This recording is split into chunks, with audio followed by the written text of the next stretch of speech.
டேஸ்டியான ஒரு சிக்கன் ஈரல் ஃப்ரை பண்ணலாம். அதுக்கு ஒரு வாணலில் எண்ணெய் விட்டு சின்ன வெங்காயம் கருவேப்பிலை போட்டு நல்லா வதக்கிட்டு ஒரே ஒரு தக்காளி கட் பண்ணி வச்சுருந்தேன், அதையும் போட்டு அதுலேயே தேவையான அளவு உப்பு போட்டுடணும். நல்லா வதங்கிடும்.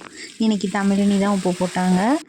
அதுக்கப்புறம் ஒரு ஸ்பூன் இஞ்சி பூண்டு பேஸ்ட் போட்டு வதக்கிட்டு நம்ம ஆல்ரெடி க்ளீன் பண்ணி வச்சுருக்க கல்லீரல் மண்ணீரல் இது சிக்கனோட தான், அதையும் போட்டு வதக்கிடணும்.